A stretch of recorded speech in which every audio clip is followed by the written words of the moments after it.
बोलिए सतगुरुदेव महाराज जी की, सच्चे दरबार की, सर्वश्री आशुतोष महाराज जी की। कहा जाता है कि स्वीडन में एक बहुत ही अनोखा म्यूजियम है। अनोखा इसीलिए क्योंकि वहां पर किसी कलाकृति की नहीं बल्कि एक युद्ध के जहाज की प्रदर्शनी लगाई गई है। एक ऐसा जहाज जो अपनी पहली ही यात्रा में डूब गया था और जिसका नाम था वासा। 10 अगस्त 1628 में वासा ने जब अपनी पहली यात्रा की तो 1300 मीटर चलने के बाद ही वो पानी में डूब गया। और पुरातत्व वैज्ञानिक फ्रेड होकर के मुताबिक वासा को बनाते समय उसके ऊपरी हिस्से को थोड़ा भारी बना दिया गया था और जैसे उसका सामना तेज हवाओं के साथ हुआ तो वो अपने ही भार के कारण बाईं ओर लुढ़क गया और उसके नीचे के हिस्से में जैसी पानी भरा तो देखते ही देखते 20 मिनट के अंदर वासा सागर की गहराइयों में समा चुका था। ठीक ऐसे ही 14 अप्रैल 1912 में एक टाइटैनिक नाम के जहाज ने भी जब अपनी पहली यात्रा की थी तब वो पहली यात्रा में ही डूब गया था। और जाने माने जहाज विशेषज्ञों ने सालों साल मेहनत करके एक डॉक्यूमेंट्री तैयार की। उसमें बताया गया उन 10 गलतियों के बारे में जिसके कारण टाइटैनिक जहाज डूबा था। और उसमें से एक गलती ये थी कि अधिकारियों से उस कैबिन की चाबी ही खो गई थी जिस कैबिन में दूरबीन रखी गई थी। और इसीलिए जैसे ही उनको वो आइसबर्ग दिखाई दिया, इससे पहले कि उससे बचाते, लेकिन 30 सेकंड के अंदर तो वो उससे टकरा भी चुके थे क्योंकि दूरबीन का सही समय पर उपयोग नहीं हो पाया था। गुरु भक्तों, मैंने यहाँ पर एक समुद्री जहाज का जिक्र इसीलिए किया है क्योंकि हमारे महापुरुषों ने हमारे धार्मिक ग्रंथों में इस मानव तन को भी एक नौका और एक समुद्री जहाज की संज्ञा दी है। गोस्वामी तुलसीदास जी लिखते हैं, नरतन भव बारिद कहो बेरो, सन्मुख मरुत अनुग्रह मेरो, कर्णधार सतगुर दृढ़ नावा, दुर्लभ साज सुलभ करी पावा। वो कहते हैं कि मानव तन दुर्लभ है, लेकिन ये मानव तन ही एक ऐसी नौका है जिससे कि आप भव सागर से पार हो सकते हैं। और जानते हैं, इस नौका को चलाने वाले जो नाविक हैं वो एक सतगुरु हुआ करते हैं। लेकिन गुरु भक्तों, कभी कभी कुशल नाविक के हाथों में होने के बावजूद भी जहाज डूब जाया करते हैं। ठीक वैसे ही कभी कभी पूर्ण सतगुरु की शरणागति प्राप्त करके भी साधक अपने भक्ति पथ से विचलित हो जाया करते हैं। कारण क्या है इसका? तो जैसे वासा अपने भार के कारण डूबा था, ठीक वैसे ही कभी कभी साधक अपने अहंकार के कारण डूब जाता है। क्योंकि भार तो अक्सर डुबोता ही डुबोता है, वो भार चाहे किसी सामान का हो या फिर अभिमान का हो। और टाइटैनिक जहाज इसीलिए डूबा क्योंकि दूरबीन का सही समय पर उपयोग नहीं किया गया। ठीक ऐसे ही साधकों के पास दिव्य दृष्टि तो होती है, लेकिन समय समय पर, सही समय पर जब साधना सुमिरन का अभ्यास नहीं हो पाता, यानी उस दिव्य दृष्टि का उपयोग नहीं हो पाता, तो उनके मन की गहराइयों में संशय पनपने लगते हैं। वही संशय उनके डूबने का यानी उनके विचलित होने का कारण बन जाते हैं। एक बार किसी साधक ने गुरु महाराज जी से पूछा कि महाराज जी, सुना है कि संशय एक ऐसा कीड़ा है जो साधकता की जड़ों को काट देता है, लेकिन गुरु की पूर्णता का अनुभव करने के पश्चात भी साधक के मन में संशय आता क्यों है? जैसे ही साधक ने यह प्रश्न गुरु महाराज जी से पूछा तो गुरु महाराज जी ने कहा कि इसके 2 मुख्य कारण हैं। सबसे पहला कारण ये व्यक्ति के पूर्व संस्कार और दूसरा कारण व्यक्ति का अहंकार। ये दोनों ही उसे गुरु की रजा में राजी नहीं रहने देते। गुरु की अलौकिक करनी को अपनी लौकिक बुद्धि से समझने का प्रयास करते हैं। दिव्य अनुभवों को देखने के पश्चात भी उनका अहंकार उसे स्वीकार नहीं कर पाता और पूर्व संस्कार अपने गुरु में आस्था नहीं बनने देते। बस तभी जन्म होता है संदेह का, संशय का, और जो उसके भक्ति पथ से गिराने का कारण बन जाता है। गुरु भक्तों, आपने बचपन में एक कहानी सुनी होगी, बड़ी छोटी सी है लेकिन एक बहुत गूढ़ भेद छुपाए हुए हैं अपने आप में। आज हम आपको वो सुनाते हैं। कहते हैं कि एक बार एक वन के अंदर एक ऋषि तपस्या कर रहे थे। उन्होंने देखा कि उनके पास एक छोटा सा चूहा बिल्ली से डर करके आया है। उन्होंने जैसे उसको डरते हुए देखा तो बड़ी दया आई, तरस आया, और उन्होंने अपनी कृपा दृष्टि से उस चूहे को बिल्ली बना दिया ताकि इसका डर खत्म हो जाए। लेकिन कुछ दिनों के बाद बिल्ली वहां पर कुत्ते से डरकर पहुंच गई। तो ऋषि फिर सोचते हैं कि अब इसका डर तो खत्म करना ही है, इसीलिए उस बिल्ली को कुत्ता बना देते हैं। लेकिन कुछ दिनों के बाद जब वो कुत्ता शेर से डर करके उस ऋषि की शरण में आता है तो वो ऋषि सोचते हैं कि क्यों ना इसका हमेशा के लिए डर खत्म कर दें, और उन्होंने उस कुत्ते को शेर बना दिया। लेकिन हुआ क्या, जैसे ही वो कुत्ता शेर बना तो उसके मन में सबसे पहली बात जो आई वो यह थी कि शेर तो जंगल का राजा होता है, उससे तो सारे प्रभावित होते हैं, सारे डरते हैं। लेकिन ये ऋषि तो मेरी वास्तविकता जानते हैं, मेरी हकीकत के बारे में जानते हैं, फिर इन पर मैं अपना प्रभाव कैसे दिखा सकूंगा? तो क्यों ना पहले इसे ही खत्म कर दूं। बस इतना मन में आने की देरी थी कि वो शेर उसी समय जैसे उस ऋषि पर झपटता है तो ऋषि भी उसके मन की मंशा को जान गए थे। इसीलिए उसी समय कहते पुनः मुष्का भव, इतना कहकर के वो उस शेर को दोबारा से चूहा बना देते हैं। अब यहां समझने वाली बात क्या है, उस शेर को घमंड हो गया था अपनी ताकत का, अपनी शक्ति का, और साथ ही साथ मैं कुछ भी कर सकता हूं ऐसा संदेह, ऐसा संशय भी उसके मन में आ गया था। अब यही दोनों वजह बनी उसकी दोबारा से चूहा बनने की। और श्री गुरुदेव महाराज जी कहते हैं कि जब साधक भी गुरु की कृपा को भूल जाता है और अहंकार वश अपने आप को कुछ समझने का संशय पाल लेता है, बस तभी उसका पतन शुरू हो जाता है। इसलिए किसी ने बहुत खूब कहा, मंजिल के करीब आकर कोई क्यों रुक जाता है, संघर्षों को पार करके कोई क्यों थक जाता है, करीब सतगुरु के रहने वाला क्यों उनसे दूर हो जाता है। ऐसा होता इसीलिए क्योंकि इंसान अपनी औकात भूल जाता है, अहंकार के कारण खुद को खुदा समझने लग जाता है, अहम वश सतगुरु की लीला वो समझ नहीं पाता है। ऐसा इसीलिए होता जब व्यक्ति अपनी औकात भूल जाता है। लेकिन आइए आज हम सब मिलकर इन्हीं विचारों पर थोड़ा विचार करेंगे कि कैसे एक साधक के जीवन में ये अहंकार और संशय उसकी साधकता का नाश कर देते हैं। हाँ, और साथ ही साथ ये भी जानेंगे कि कैसे एक सच्चा साधक अपनी साधकता के बल पर इन दोनों का भी नाश कर देता है, इन्हें भी नष्ट कर देता है। आज हम इस पर चर्चा करेंगे। कहा जाता है कि एक बार स्वामी रामकृष्ण परमहंस जी सागर के किनारे घूम रहे थे अपने शिष्यों के साथ। उन्होंने देखा कि वहां पर कुछ मछियारे मछलियां पकड़ रहे हैं, और जैसे ही उन्होंने मछलियों को पकड़ा तो रामकृष्ण जी देखते हैं कि कुछ मछलियां जाल में फंसते ही बंधन को स्वीकार कर चुकी थी, यानी निश्चल पड़ी थी। लेकिन कुछ मछलियां अभी भी हाथ पांव मार रही थी, छूटने का प्रयास कर रही थी, लेकिन मार्ग नहीं मिल रहा था, इसीलिए उन्होंने भी बंधन को स्वीकार कर लिया। लेकिन बाकी जो मछलियां थी वो अभी भी सागर में स्वच्छंद घूम रही थी। रामकृष्ण परमहंस जी ने जैसे उन मछलियों को देखा तो उन्होंने अपने शिष्यों को कहा कि ठीक इसी प्रकार से 3 श्रेणियों के शिष्य होते हैं। उन्होंने अपनी वर्तमान स्थिति के अनुसार समझाया, लेकिन हम अपनी आज की चल रही वर्तमान स्थिति के अनुसार समझने का प्रयास करेंगे। सबसे पहले वो मछलियां जिन्होंने जाल में फंसते ही बंधन को स्वीकार कर लिया, यानी सबसे पहले वो साधक, वो शिष्य जिन्होंने गुरु महाराज जी के समाधि जाने वाले दिन से ही इस बात को मन में सोच लिया था कि अब महाराज जी वापस नहीं आएंगे, उनकी समाधि को पूर्ण विराम समझ लिया उन्होंने। पहली श्रेणी के साधक वो हैं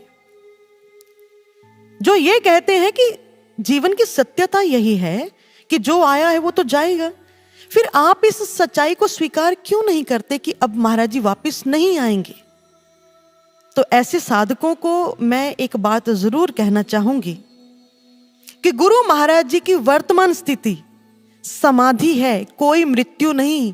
इसके लिए हमारे पास ठोस आधार और अनेकों कारण हैं, वो आपको बताएंगे आज।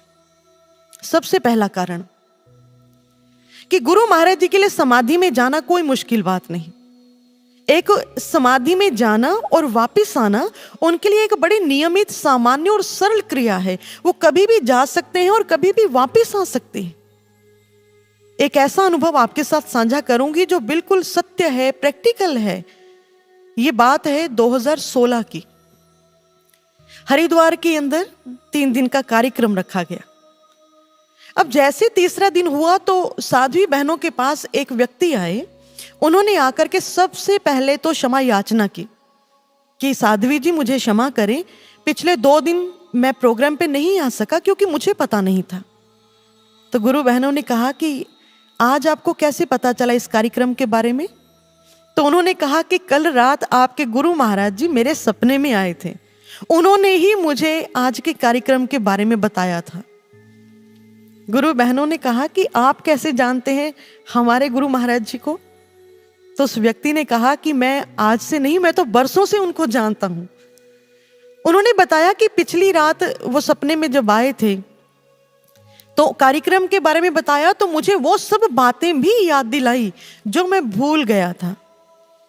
और ये बात करीब 1978 की है, जब यहाँ आसपास की पहाड़ियों पर मैं अपने पिताजी के साथ बकरियां चराने के लिए जाता था। और मैंने उनको एक दिन वहां पर एक झरने पर पानी पीते हुए देखा था। और मैंने जब उनसे परिचय पूछा तो उन्होंने कहा कि मैं यहाँ पर बैठ करके ध्यान साधना करता हूँ, मैंने तुम्हारा कई बार भजन सुना है, क्या आज तुम मुझे कोई भजन सुनाओगे? वो व्यक्ति कहते हैं कि मेरे पिताजी पुजारी थे, इसलिए मैं भजन अक्सर गाता रहता था। तो उन्होंने जब उस दिन मुझे कहा कि मुझे भजन सुनाओगे, तो मैंने कहा हाँ बिल्कुल।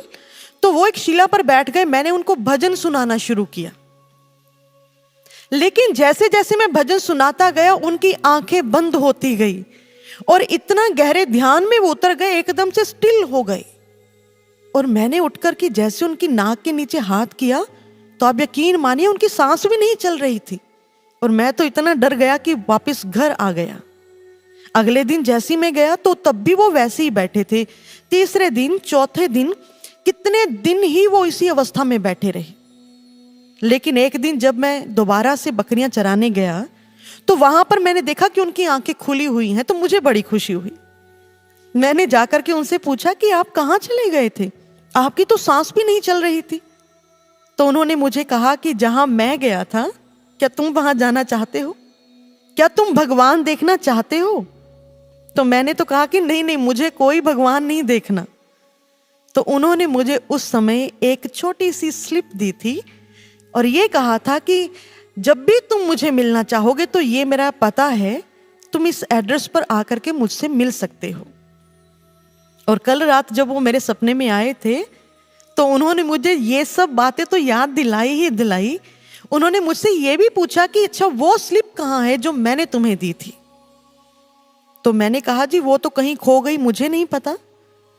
तो उन्होंने कहा कि नहीं, वो कहीं खोई नहीं है, तुम्हारे मंदिर की पेटिका में एक सुंदरकांड पड़ा है, उस सुंदरकांड में तुम देखो, वो स्लिप तुम्हें वहीं मिलेगी।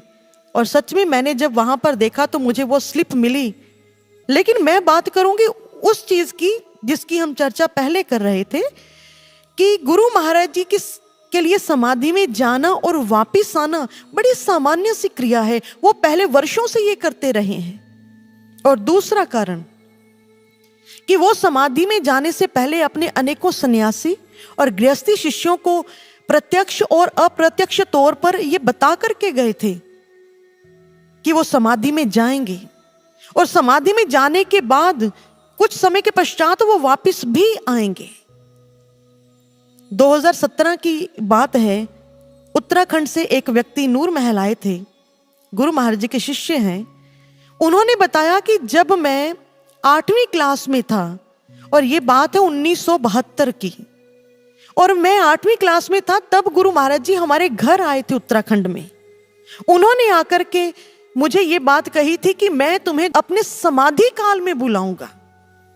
और जैसे ही 2017 में वो नूर महल आए तो साधना की अवस्था में बैठे हुए गुरु महाराज जी ने उनको याद दिलाया कि तुम्हें याद है कि मैंने कहा था कि तुम्हें अपने समाधि काल में बुलाऊंगा।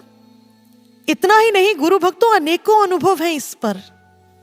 एक साधक को तो गुरु महाराज जी ने यहां तक कह दिया था कि 2014 में देखना, तुम्हें पता चलेगा कि समाधि क्या होती है, क्योंकि उस समय हम स्वयं समाधि को धारण करेंगे। और आप सब जानते हैं कि 2014 आते ही गुरु महाराज जी समाधि में चले गए।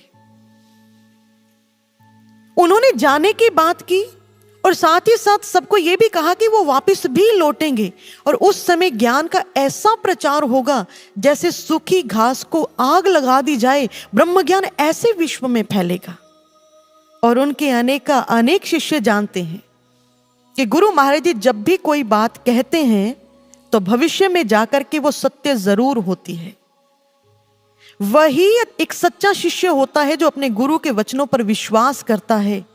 और यदि आज आपको गुरु महाराज जी की समाधि पर विश्वास नहीं है तो इसके दो ही कारण हो सकते हैं। सबसे पहला कारण ये कि आप गुरु महाराज जी के वचनों पर विश्वास नहीं करते, और दूसरा कारण ये कि आपको वो वचन ही याद नहीं जो गुरु महाराज जी ने हमसे कभी कहे थे।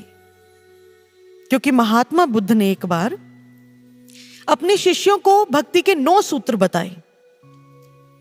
स्वस्ति जो कि संघ में नया नया आया था, उसने जैसे उन सूत्रों को सुना तो मन में ये बात आई कि क्यों ना मैं इन सूत्रों को लिख लूं, क्योंकि जब चाहूं मैं इनको दोबारा से पढ़ सकता हूं। लेकिन जैसे लिखने लगा तो अब उसे पूरे के पूरे सूत्र तो याद नहीं आ रहे थे। तो सोचा कि चलो राहुल की सहायता लेता हूं। अब जैसे वो राहुल के पास गया तो राहुल ने कहा कि पूरे तो मुझे भी याद नहीं, हम आनंद के पास चलते हैं, वही हमें बताएंगे। तो जानते हैं स्वस्ति ने क्या कहा? राहुल, तुम इतने यकीन के साथ कैसे कह सकते हो कि आनंद को सब कुछ याद होगा? तो राहुल ने कहा था क्योंकि आनंद बुद्ध के सच्चे शिष्य हैं और वो बुद्ध को सुनते नहीं बल्कि उनको ग्रहण करते हैं, उनको पीते हैं, इसीलिए उनको सब कुछ याद होगा। तो गुरु भक्तों, महाराज जी ने समाधि जाने से पूर्व हमें भी तो कुछ भक्ति के सूत्र दिए थे। चलिए आज आपका एक छोटा सा इंटरव्यू लेते हैं जिसमें यह जानेंगे कि आपको वो सूत्र याद हैं या नहीं।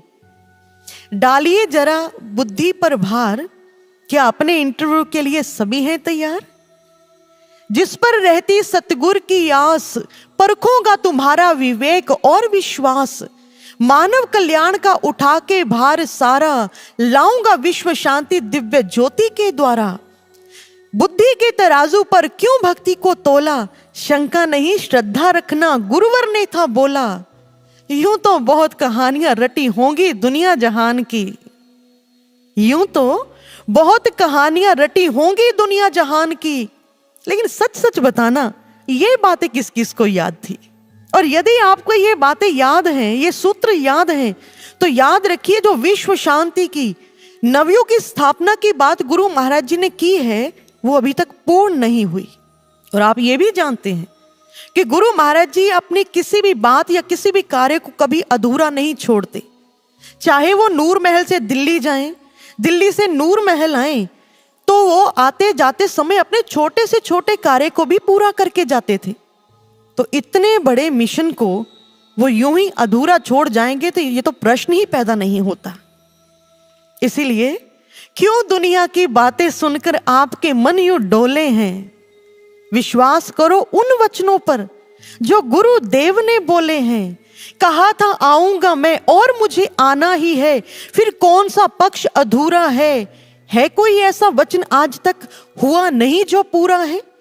क्यों संशय के तराजू पर श्रद्धा विश्वास को तोले हैं? विश्वास करो उन वचनों पर जो गुरु देव ने बोले हैं। इसीलिए गुरु भक्तों, ये संदेह जो आपके मन में पनप रहा है ना कि गुरु महाराज जी समाधि से वापस नहीं आएंगे, तो याद रखिए संशयात्मा विनश्यति, कि जो आत्मा संशय करती है उसका विनाश ही होता है, कल्याण नहीं होता।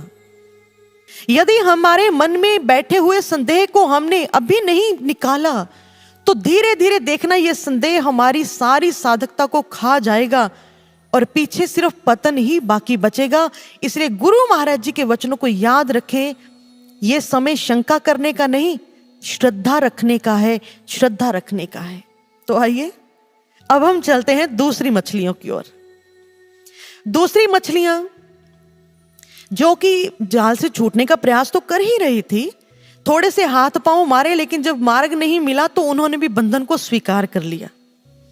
यानी दूसरी श्रेणी के वो भक्त हैं जिन्होंने गुरु महाराज जी की समाधि वाले दिन संदेह नहीं किया था उनकी समाधि पर, लेकिन जैसे जैसे समय बीतता गया तो उनके मन में भी ये बात आने लगी कि अब महाराज जी वापिस नहीं आएंगे।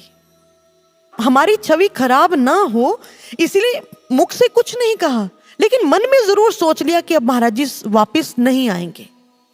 और आप देखिए, अक्सर आप देखेंगे कि ऐसे लोग हमेशा ये बात कहते हैं, फिर क्या हुआ अगर महाराज जी नहीं हैं? अरे उनका दरबार तो है, सत्संग होता है, सेवा करो, साधना करो, दरबार में आते जाते रहो।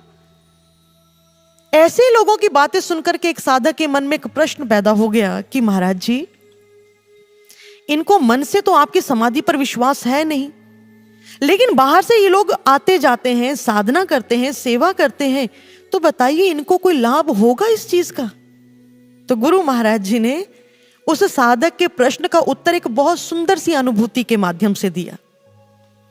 वो भाई बताते हैं कि साधना की अवस्था में मैंने देखा कि महाराज जी समाधि से वापस आ गए हैं।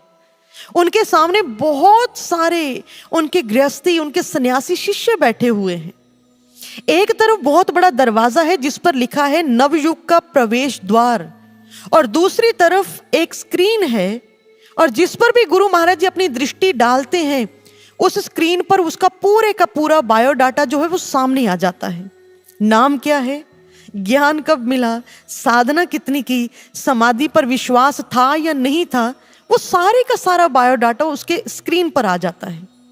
और सबसे लास्ट में उसके लिखा था रिजल्ट, फेल या पास। और जो साधक पास हो रहे थे वो सारे के सारे नवयुग में प्रवेश कर रहे थे, लेकिन जो फेल हो गए थे वो एक तरफ खड़े हुए मायूस, निराश, उदास महाराज जी से प्रार्थना कर रहे थे कि गुरुदेव हमें माफ कर दो, हमसे गलती हो गई, हमने आपकी समाधि पर विश्वास नहीं किया, लेकिन आप तो दया के सागर हैं। तो महाराज जी ने उनकी प्रार्थना सुनकर उनको भी नवयुग में प्रवेश दे दिया। लेकिन जो भाई साधना में बैठे थे उन्होंने महाराज जी से प्रश्न किया कि महाराज जी यदि बिना किसी पुरुषार्थ के, बिना किसी मेहनत के ये लोग नवयुग में प्रवेश कर जाएंगे तो फिर बताइए कि जीवन में पुरुषार्थ की कीमत क्या रह जाएगी? तो गुरु महाराज जी ने कहा कि तुमने ये तो देख लिया कि मैंने इनको नवयुग में प्रवेश दिया है, लेकिन ये नहीं देखा कि कैसे दिया है। मैंने इनकी आंखों पर काली पट्टी और पीछे हाथों को बंधवा दिया है। ये लोग नवयुग में जाकर के चाहकर भी नवयुग के नजारों को देख नहीं पाएंगे, चाह करके भी वो किसी भी सेवा कार्य में सहयोग नहीं दे पाएंगे, हमेशा अपने आप को लाचार, विवश महसूस करेंगे। लेकिन जानते हैं, जब ऐसे लोगों को ऐसी बात कहें तो वो आगे से क्या तर्क देते हैं? कहते हैं भाई देखो, यदि सूर्य भगवान धूप की जगह अंगार बरसाने लगे तो बताओ किस दलील से खेत हरे भरे होंगे? ये कैसी समाधि है महाराज जी की, पता ही नहीं कि वो कब वापस आएंगे, कितना समय लगाएंगे। अरे लोग हमसे प्रश्न करते हैं, हम क्या उत्तर दें उनको? और ये तो देखिए कि हम तो फिर भी जैसे तैसे आ रहे हैं, लेकिन जिनको देखकर हम इस मार्ग पर चले थे ना, वो तो कब के पीछे छूट गए हैं। गुरु भक्तों, सबसे पहली बात, गुरु महाराज जी की समाधि जो आपको अंगार बरसाने जैसा अनुभव प्रतीत हो रही है, जिसमें आपको बसंत नहीं बल्कि पतझड़ ही पतझड़ नजर आ रही है, तो आपको बता दें ये पतझड़ बसंत आने से पहले वाली पतझड़ है। तूफानी लहरें हों, अंबर के पहरे हों, पुरवा के दामन पे दागती गहरे हों, सागर के माझी मत मन को तू हारना, जीवन के क्रम में जो खोया है पाना है, पतझड़ का मतलब है फिर बसंत आना है। राजवंश रूठे तो राज मुकुट टूटे तो, सीतापति राघव से राज महल छूटे तो, मत हो निराश पार सागर के एक बार, पत्थर में प्राण फूंक फिर सेतु बनाना है। पतझड़ का मतलब है फिर बसंत आना है, फिर बसंत आना है। आप जानते हैं पूना के पास एक मंदिर है कानिफनाथ का। उस मंदिर की विशेषता क्या है कि उसका दरवाजा सिर्फ 9 इंच का है। आप हैरान हैं, लेकिन यही सच्चाई है। मंदिर का दरवाजा सिर्फ 9 इंच का है। कोई भी साधक यदि अपने इष्ट का दर्शन करना चाहता है तो वो लेट करके उसी दरवाजे में से निकलेगा और कोई दूसरा विकल्प नहीं है अंदर जाने का। और जो लोग अपने इष्ट से प्यार करते हैं, प्रेम करते हैं, वो चाहे मोटे हों पतले हों, लेकिन वो उस दरवाजे से निकल ही जाते हैं।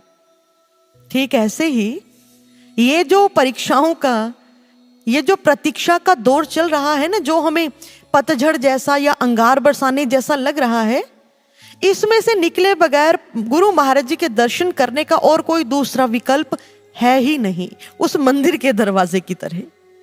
इसीलिए इसमें से तो निकलना ही पड़ेगा।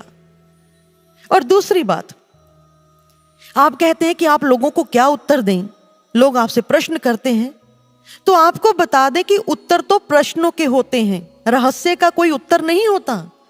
रहस्य को तो सिर्फ प्रकट किया जाता है, और वो भी उन लोगों के सामने जो उनसे प्रेम करते हैं।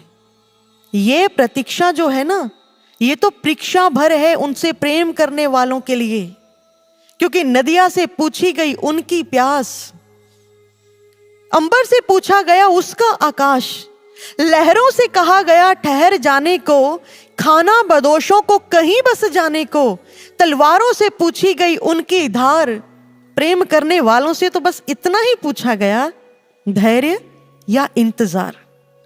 और तीसरी बात जो सबसे जरूरी है आप सबके लिए समझ लेनी,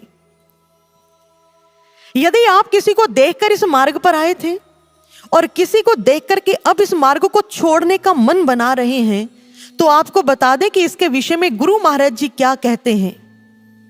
एक बार किसी ने गुरु महाराज जी से पूछा था कि महाराज जी, महात्मा बुद्ध का एक वाक्य सूत्र है, अप दीपो भव, यानी अपना दीपक अपना प्रकाश स्वयं बनो।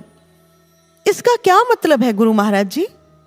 तो गुरु महाराज जी ने एक छोटी सी कहानी सुनाते हुए इसका बहुत सुंदर उत्तर दिया था, और खास करके उन लोगों के लिए सुनना बहुत जरूरी है जो किसी को देख करके इस मार्ग पर चलते हैं, गुरु महाराज जी को छोड़कर। गुरु महाराज जी ने बताया कि एक बार 2 व्यापारी थे, दोनों पैदल पैदल यात्रा कर रहे थे। एक रात वो किसी सराय में रुके, भोजन करके विश्राम करने लगे, तो इतने में उन्होंने देखा कि एक और व्यापारी वहीं पर आता है जो दियों का व्यापार करता है।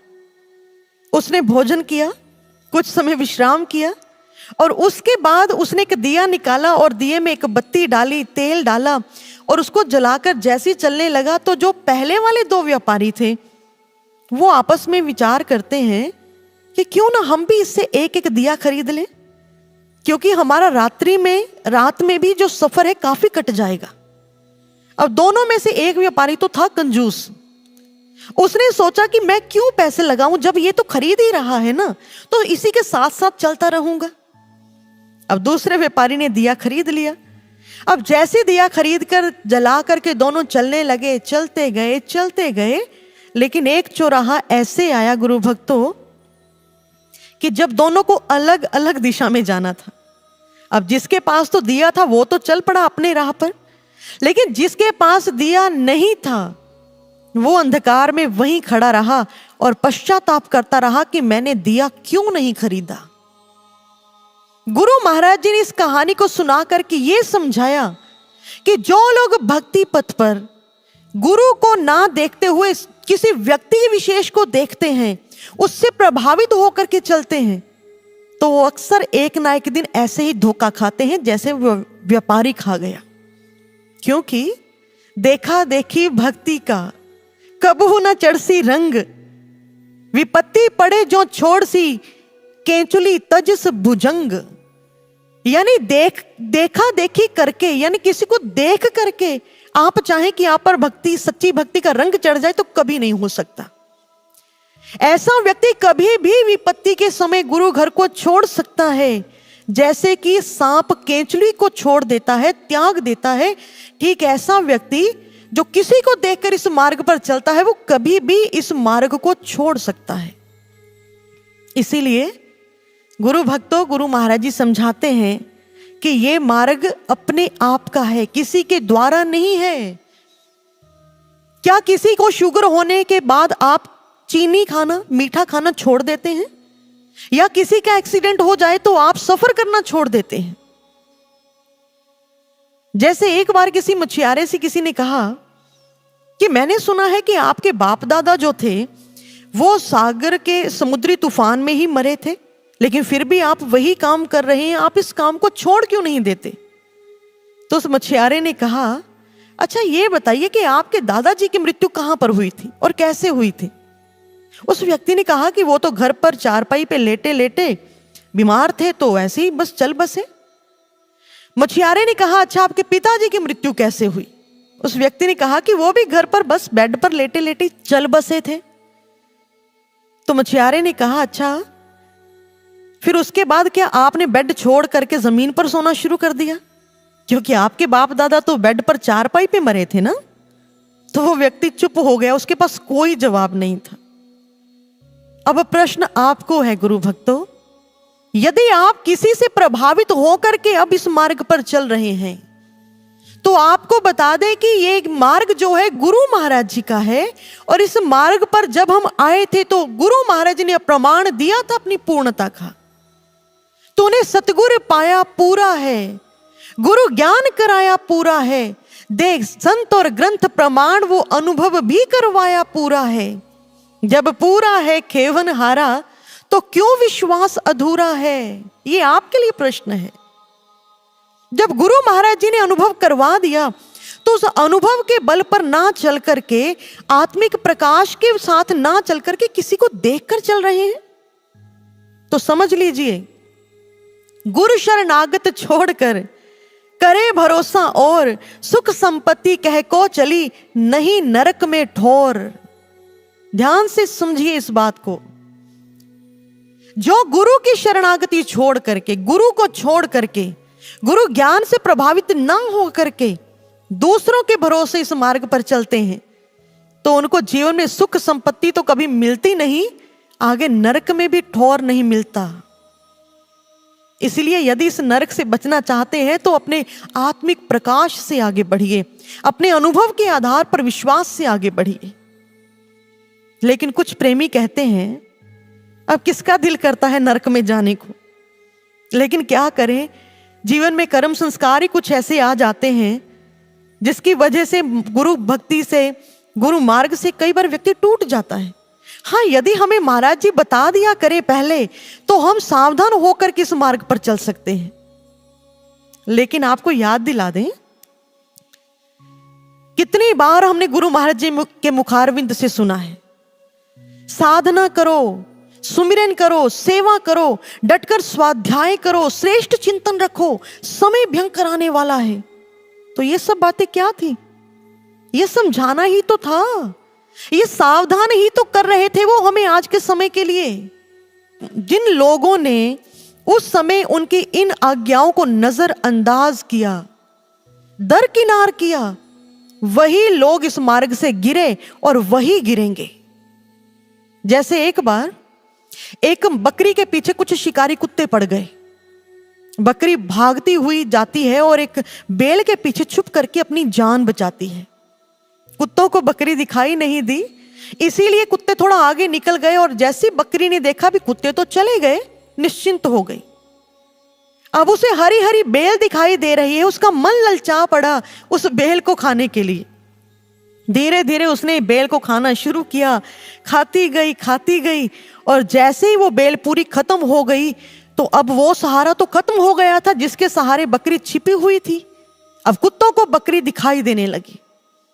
जैसे ही कुत्तों ने देखा बकरी सामने है तो दौड़ करके उन कुत्तों ने उस बकरी को नोच नोच कर खा लिया। गुरु भक्तों, चाहे आप सन्यासी हैं तो चाहे आप गृहस्थी हैं, लेकिन जो भी कहीं भी गुरु महाराज जी के बनाए हुए नियम और सिद्धांतों की हत्या कर देता है, हत्या मतलब कि हमारे खाने पीने, पहनने, बोलने में, साधना करने में, उठने में जो भी नियम गुरु महाराज जी ने बनाए हैं, जब हम उनको नहीं मानते, जब हम उनके मुताबिक नहीं चलते, तो ये मानो एक तरह की उन नियमों की, उन सिद्धांतों की हत्या ही है। इसलिए जो अपने गुरु के नियमों की हत्या करते हैं वही शैतान रूपी शिकारी का शिकार बनते हैं।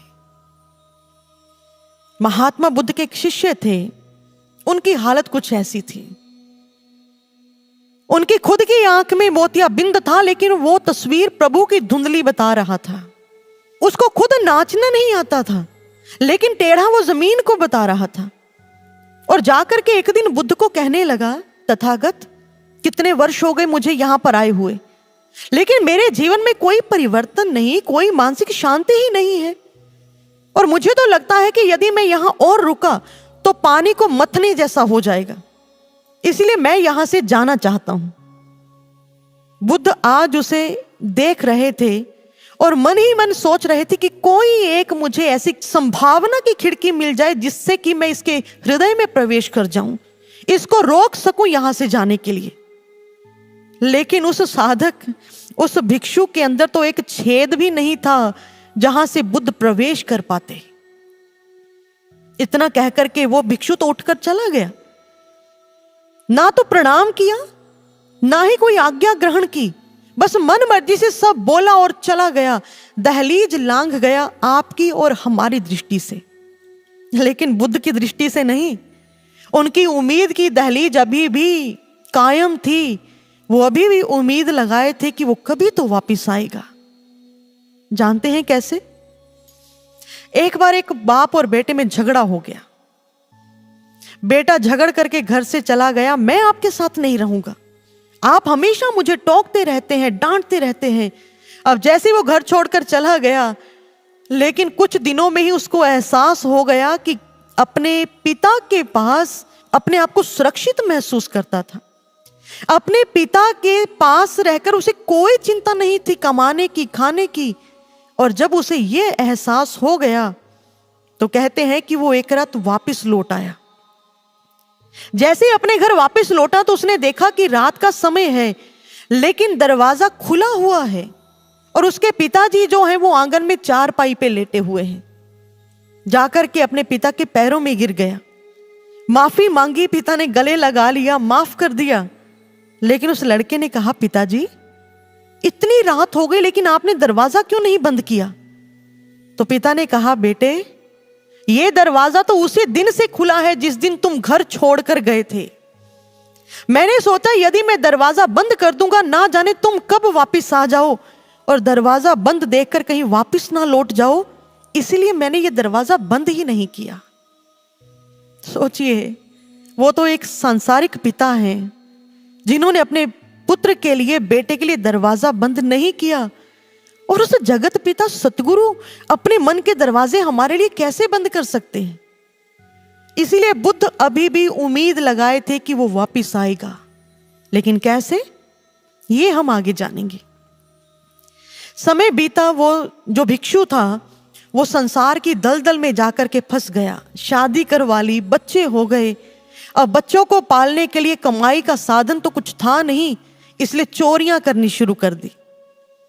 जैसे ही चोरी करते करते उसका साहस बढ़ता गया, एक दिन राजा के महल में चोरी करने चला गया। और जैसे ही वहां पर पकड़ा गया तो राजा को जब ये पता चला कि ये चोर जो था ये पहले बुद्ध का भिक्षु था, तो राजा को बहुत गुस्सा आता है और कहा कि इसने दो अपराध किए हैं, इसीलिए इसको शरेआम चौराहे पर सूली पर टांग कर इसकी गर्दन काट दो। ये आदेश हुआ राजा की तरफ से। तो भिक्षु राजा के पैरों में गिर गया, कहने लगा, महाराज मुझे एक बार माफ कर दो, मैं जिंदगी भर आपकी चाकरी करूंगा। तो राजा ने कहा, जिसकी चाकरी तुझे करनी चाहिए थी तुम उसकी तो कर नहीं पाए, मेरी खाक करोगे? बिल्कुल सही तो कहा। जानते हैं जिस समय भारत के अंदर महमूद गजनवी सोमनाथ मंदिर को लूटने के लिए, तो राजा भीम ने इतना डटकर मुकाबला किया था कि गजनवी ने तीसरे दिन यह सोच लिया था कि अब मैं वापस चला जाऊंगा, यह मेरे बस की बात नहीं। लेकिन एक ही रात में कुछ ऐसा घटित हुआ कि गजनवी वापस नहीं गया। हुआ यूं कि जो उस सोमनाथ मंदिर के पुजारी थे, उस पुजारी का जो बेटा शिवदर्शी था, वो राजा भीम से ईर्ष्या करता था। बस उस ईर्ष्या में आकर के उसने उस किले का गुप्त मार्ग बता दिया गजनवी को, और गजनवी की सेना गुप्त मार्ग से जैसे किले में प्रवेश करती है तो अंदर और बाहर दोनों तरफ से जब राजा भीम को सेना ने घेर लिया तो युद्ध करते करते वो शहीद हो गए। लेकिन शिवदर्शी ने गजनवी को एक बात कही कि देखो अब हम तो मित्र हुए, मैंने तुम्हें गुप्त मार्ग भी बताया है, इसलिए तुम मंदिर को लूटे बगैर ही यहां से चले जाओ। तो गजनवी ने कोई बात नहीं सुनी, तलवार निकाली और उसी समय शिवदर्शी का सर काट कर कहा, अरे जो अपने मिट्टी का नहीं बन पाया वो मेरा खाक बनेगा। ठीक ऐसे ही वो राजा कहता है कि जो निस्वार्थ गुरु का नहीं बन पाया वो मेरी चाकरी क्या करेगा, मेरा क्या बनेगा, इसीलिए इसको सूली पर लटका दो।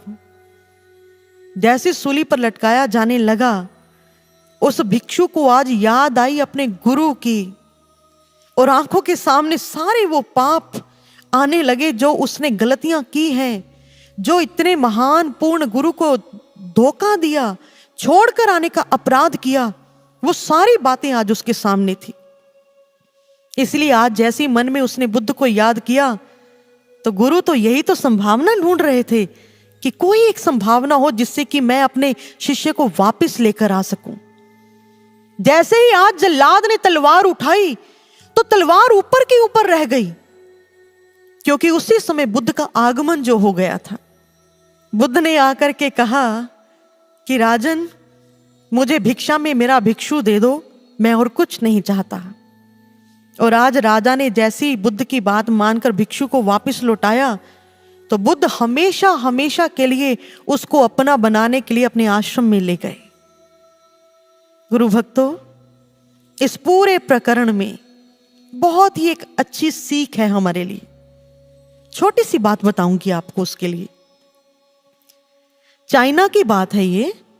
चाइना में एक एनिमल शेल्टर से एक व्यक्ति ने एक कुत्ता खरीदा, लेकिन जब उसे घर लेकर के आया तो उसने देखा कि वो कुत्ता रात को सोता नहीं है, अपने मालिक को ही देखता रहता है, यानी उससे ही देखता रहता है। उसे लगा कि नई नई जगह है, हो सकता है कि इसको नींद ना आती हो, लेकिन जैसे ही उसने देखा कि बहुत दिन हो गए लेकिन वो सो नहीं रहा, तो वो उस कुत्ते को डॉक्टर के पास लेकर गया। डॉक्टर ने चेकअप किया तो कहा कि नहीं, इसे कोई प्रॉब्लम नहीं है। तो फिर उसे लगा कि पूछना तो चाहिए, पता तो करना चाहिए कि ये सो क्यों नहीं रहा। तो दोबारा से वो उसी शेल्टर में गया जहां से उसने वो कुत्ता खरीदा था, और जैसे ही वो शेल्टर में गया तो उन्होंने बताया कि इस कुत्ते को जो इसका पिछले वाला मालिक था ना, इसको सोते हुए यहां छोड़ गया था, इसीलिए ये आज डरता है कि कहीं मेरा मालिक मुझे दोबारा से ना छोड़ दे, इसने सोना ही छोड़ दिया। ये सीख है हमारे लिए कि उस कुत्ते ने अपने मालिक से दूर ना हो अपनी नींद का त्याग कर दिया। तो क्या हम अपने विचारों, विकारों, संदेह, अहंकार, इन सब का त्याग नहीं कर सकते जिससे कि हम अपने गुरु से दूर ना हो जाएं? इसलिए इन विचारों को त्यागिए, इन संदेह को दूर कीजिए और गुरु महाराज जी के चरणों में सच्ची प्रीत लगा करके चलिए। तो अब समय है तीसरी मछली के विषय में जानने का। तीसरी वो मछली थी जो जाल में नहीं फंसी, जल में ही घूम रही थी।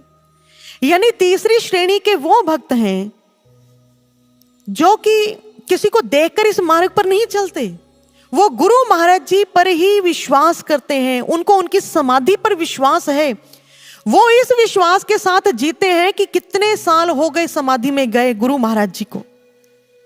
लेकिन खुशी वाली बात यह है कि जितना भी समय गुरु महाराज जी ने सोचा होगा समाधि लेने का, उसमें से इतने वर्ष कम हो गए हैं। वो इस विश्वास के साथ इस मार्ग पर चलते हैं, ना कि ये कहते हैं कि लो जी कितने साल हो गए, ऐसा नहीं कहते हैं। हमारे भारत के अंदर एक बहुत बड़े गणितज्ञ हुए हैं, मैथमेटिशियन हुए हैं, जिनका नाम था रामानुजन। रामानुजम जी ने गणित के अंकों से एक मैजिक चकोर बनाया। आप स्क्रीन पर उसे देख सकते हैं। देखने में तो बड़ा साधारण सा क्रॉसवर्ड है, लेकिन इसके अंदर कुछ ऐसी खास बातें हैं जो इसे मैजिकल बनाती हैं। और वो ये कि यदि आप इसे दाएं से बाएं, ऊपर से नीचे या फिर चारों कोनों के अंकों को जमा करेंगे तो इसका एक ही उत्तर निकलेगा 139। है ना अद्भुत। और जानते हैं रामानुजम जी ने इस मैजिक चकोर को बनाते हुए सबसे पहले कौन से अंक लिए थे? 22, 12, 18, 87। यानी ये उनकी जन्म तिथि थी, बर्थ डेट थी उनकी, 22 दिसंबर 1887। और इन अंकों के साथ उन्होंने बाकी के अंक ऐसे मिलाए कि सब ओर से यदि वे पूर्ण होता है 139 अंक ही बनता है। ठीक ऐसे ही तीसरी श्रेणी के वो भक्त होते हैं जिनका विश्वास हर स्थिति में, हर परिस्थिति में, अनुकूल प्रतिकूल हर स्थिति में एक सा रहता है, कम नहीं होता, क्योंकि वो जानते हैं कि जिन पत्तों में क्लोरोफिल होता है वो पत्ते हरे रहते हैं, और जिनमें क्लोरोफिल खत्म हो जाता है वो पत्ते पीले पड़ के पेड़ से टूट कर गिर जाते हैं। यानी जिन साधकों में विश्वास नहीं रहता वो साधक इस मार्ग से अक्सर झड़ जाते हैं, गिर जाते हैं। इसलिए विश्वास के साथ इस मार्ग पर चलिए। एक दिन की बात है, साध्वी बहनें भजन गा रही थी और भजन के बोल कुछ इस तरह के थे। मन में है विश्वास, मन में है विश्वास मेरे आशु बाबा आएंगे। मन में है विश्वास, मन में है विश्वास मेरे आशु बाबा आएंगे, दर्शन वो दिखलाएंगे। मन में है विश्वास। साध्वी बहनों ने भजन गाया, फिर उसकी व्याख्या की। तो वहां पर बैठे हुए एक गैर उपदेशी व्यक्ति ने कहा कि बहन जी आप बुरा ना माने तो एक बात कहूं। बहनों ने कहा बोलिए। कहते हमें इस बात पर विश्वास नहीं कि आपके महाराज जी वापिस आएंगे। तो उस गुरु बहन ने बहुत ही निडर होकर के आंखों में एक विश्वास की चमक लेकर के उनसे कहा, ये आपकी समस्या है कि आपको विश्वास नहीं, हमें पूर्ण विश्वास है कि हमारे गुरु महाराज जी वापिस आएंगे, और गुरु महाराज जी आपकी इतनी उम्र लंबी करें कि आप हमारे विश्वास की जीत होते हुए देख पाएं। धन्य हैं ऐसे भक्त जिनके जीवन में विश्वास जब आता है तो वो विश्वास अपने आप को और विराट समझने लग जाता है। और ऐसे ही एक विश्वासी गुरु प्रेमी भक्त थे बुड्ढन शाह जी। बुड्ढन शाह जी जो कि किरतपुर की पहाड़ियों पर रहते थे और बकरियां चराने का काम करते थे। मन में एक बड़ा उनकी इच्छा रहती थी कि वो गुरु नानक देव जी को यानी अपने गुरुदेव को अपने हाथों से दूध पिलाएं। और गुरु नानक देव जी भी उनकी इस भावना के अधीन होकर के एक बार उनके पास आए भी। और जैसे ही बुड्ढन शाह जी ने उनको दूध भेंट किया तो गुरु नानक देव जी ने कहा कि नहीं बुड्ढन शाह जी, इस बार नहीं, इस दूध को हम अपने छठे अवतार में धारण करेंगे। क्या तुम तब तक हमारा इंतजार कर सकते हो? बुड्ढन शाह जी सोचने लगे, 6 पल का भी भरोसा नहीं और 6 जन्म कैसे मैं इंतजार करूंगा। तो गुरु नानक देव जी समझ गए बुड्ढन शाह जी की बात को। इसलिए कहते हैं आप सिर्फ संकल्प धारण करें इंतजार करने का, आपकी सांसों की डोरी हम स्वयं ही वहां तक खींच कर ले जाएंगे। तो बुड्ढन शाह जी ने कहा, हे सच्चे पातशाह, मैं जानता हूं कि आपके हाथ में जन्म और मृत्यु दोनों हैं, लेकिन मेरी सांसों की डोरी खींचने के साथ साथ मेरे सब्र का प्याला भी भर के रखना गुरुदेव, मेरे सब्र का प्याला भी भर के रखना। तो गुरु नानक देव जी ने आंखों ही आंखों में सहमति दी और नसीहत भी दे दी कि यदि ऐसा चाहते हो तो प्रार्थना का पल्लू हमेशा थामे रखना। गुरुदेव इतना कहकर चले गए और एक नया किस्सा शुरू हो गया इंतजार का। दिन बीते, महीने बीत गए, साल बीत गए, लेकिन बुड्ढन शाह जी अपने गुरु के वचन पर वैसे ही कायम थे, विश्वास के साथ। हर पल तेरे आउण दा इंतजार करदा हां, समाउणा चाहुंदा हां तेरे पाक कदमां विच, ताही तां जिंदगी नाल करार करदा हां। तू आउणा मेरे मत्थे दी लकीर बन के, ताही तां तेरे आउण दा इंतजार करदा हां। और ऐसा नहीं होता, पतझड़ कितना भी लंबा हो जाए लेकिन सावन तो आता ही आता है। और इधर बुड्ढन शाह जी का इंतजार पूर्ण हुआ। गुरुदेव हरगोविंद जी जैसे ही आज उनके पास पहुंचे, आकर के दूध की मांग कर दी, तो बुड्ढन शाह जी ने उसी समय कटोरा पकड़ा दिया गुरुदेव को। और जानते हैं गुरुदेव ने क्या कहा? बुड्ढन शाह, ये सिर्फ दूध का कटोरा नहीं, बल्कि ये भावना का, त्याग का, वैराग्य और इंतजार का एक प्याला है जो तुमने मुझे भेंट किया है। याद रखना, आने वाले शिष्य तुमसे सीखेंगे कि अपने गुरु को कैसी भेंट देनी चाहिए। आने वाला युग तुमसे सीखेगा। बिल्कुल सही कहा। गुरु भक्तों, बुड्ढन शाह जी तो जंग जीत गए अपने विश्वास की, लेकिन अब बारी हमारी है खुद को प्रूव और इंप्रूव करने की। हमारे पास ये प्राइम टाइम है। प्राइम टाइम मैंने इसीलिए कहा क्योंकि टीवी पर यूं तो सारा दिन बहुत सी एड्स आती हैं, लेकिन जो एड्स रात को 8 से 10 बजे के बीच में आती हैं उनकी कीमत ज्यादा होती है। कंपनी डबल रेट देकर के चैनल को उस समय अपनी एड करवाती है, क्योंकि उस समय बहुत सारे लोग टीवी देख रहे होते हैं और बहुत सारे लोगों तक उस कंपनी का विज्ञापन पहुंचता है। ठीक ऐसे ही पहले जो समय बीत गया सो बीत गया, आने वाला समय तो आएगा, लेकिन ये जो समय हमें मिला है तो हमें भी अब दोगुना प्रयास करना है टिके रहने का, ताकि हम इस प्राइम टाइम का पूरा पूरा लाभ उठा सके, अपने विश्वास को जीत सके, अपनी भक्ति को सफल कर सके। जानते हैं 1894 को एक बार लंदन से छपने वाले एक पॉल मॉल गैजेट्स नाम के न्यूज़पेपर में एक खबर छपी थी कि विक्टोरिया ने एक ही बॉल पर 286 रन बना करके पारी को घोषित किया और जीत को हासिल किया। बड़ी अविश्वसनीय सी खबर थी, लेकिन बिल्कुल सच थी। हुआ यूं कि एक बार विक्टोरिया और स्क्रैच 11 दोनों टीमों के मध्य में मैच चल रहा था। विक्टोरिया बैटिंग कर रहा था और जैसे पहली बॉल पर विक्टोरिया के बैट्समैन ने एक शॉट मारा तो वो बॉल जाकर के एक पेड़ पर फंस गई। अब बॉल जो थी वो विजिबल थी, यानी दिखाई दे रही थी, इसीलिए एम्पायर ने उसे लॉस बॉल केस बताने से भी मना कर दिया। अब जैसे जैसे जो बॉलर थे वो उस बॉल को उतारने का प्रयास कर रहे थे, तो उस समय इतना समय लग गया कि जो बैट्समैन थे वो क्रीज पर 5 से 6 किलोमीटर तक दौड़ चुके थे और 286 रन बना चुके थे। और जब तक बॉल नीचे उतरी तब तक तो वो जीत चुके थे, उन्होंने अपनी पारी घोषित कर दी थी। ठीक ऐसे ही इस जन्म में, बाकी जन्मों की बात नहीं कर रही, हम ऐसा प्रयास करें कि इसी जन्म में हम गुरु महाराज जी के साथ जो हमने बाजी प्रेम की लगाई है, इस बाजी को इसी जन्म में जीत कर जाएं।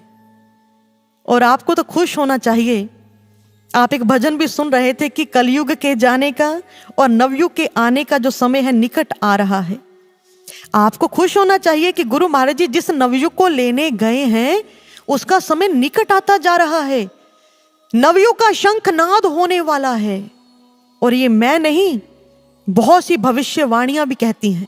इसीलिए प्रसन्नता के साथ आगे बढ़िए, खुशी के साथ आगे बढ़िए कि गुरु महाराज जी का दिव्य आगमन होने वाला है, क्योंकि उनका हर कार्य तो दिव्य है।